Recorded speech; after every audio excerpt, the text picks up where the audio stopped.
Guys welcome back to my YouTube channel. അപ്പം ഇന്നത്തെ നമ്മുടെ വീഡിയോ എന്താണെന്ന് നോക്കിയാലോ.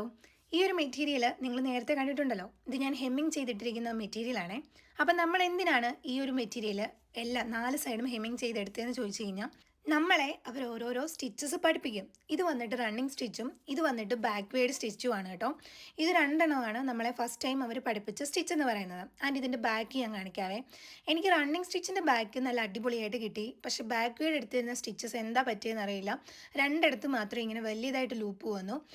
അതെനിക്ക് സംഭവം എന്താണെന്ന് മനസ്സിലായി. കാരണം ഞാൻ നൂല് കംപ്ലീറ്റ്ലി മണ്ടയിലോട്ട് വലിച്ചിട്ടല്ല അടുത്ത് സ്റ്റിച്ച് എടുക്കാൻ പോയത്.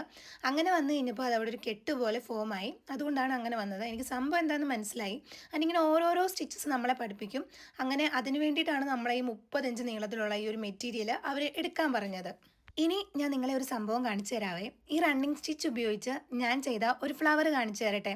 കണ്ടോ, ഇതാണ് കേട്ടോ ഞാൻ റണ്ണിങ് സ്റ്റിച്ച് യൂസ് ചെയ്ത ഫ്ലവർ. ഇതിൽ കംപ്ലീറ്റ്ലി റണ്ണിങ് സ്റ്റിച്ച് എന്ന് പറയാൻ പറ്റത്തില്ല. ഞാൻ ചെറുതായിട്ട് 2-3 ബാക്ക്വേഡ് സ്റ്റിച്ചും കൊടുത്തിട്ടുണ്ട്. എവിടെയാണെന്ന് ഞാൻ പറയാവേ. നമ്മുടെ ഫ്ലവറിൻ്റെ എൻഡ് പോർഷനില്ലേ, അവിടെ വന്നിട്ട് ഞാൻ നോക്കിയപ്പം റണ്ണിങ് സ്റ്റിച്ച് ആണെങ്കിൽ ഒരു ഭംഗി ഉണ്ടാവില്ല എന്ന് തോന്നി. സോ ഞാൻ അവിടെ ഒരു ബാക്ക്വേഡ് സ്റ്റിച്ച് കൊടുത്തു. പിന്നെ ഫ്ലവറിൻ്റെ ആ ഒരു സർക്കിളിനകത്തും 1-2 ഞാൻ ബാക്ക്വേഡ് സ്റ്റിച്ചും കൂടെ കൊടുത്തിട്ടുണ്ട് ഒരു ഭംഗിക്ക് വേണ്ടിയിട്ട്. ആൻഡ് എങ്ങനെയാണ്, നിങ്ങൾക്ക് ഇഷ്ടമായില്ലോ എന്നൊക്കെ പറയണേ. എനിക്ക് ഒത്തിരി ഇഷ്ടമായി. അപ്പം മറ്റൊരു വീഡിയോ ആയിട്ട് ഉടനെ വരാം. അതുവരേക്കും ബൈ ബൈ.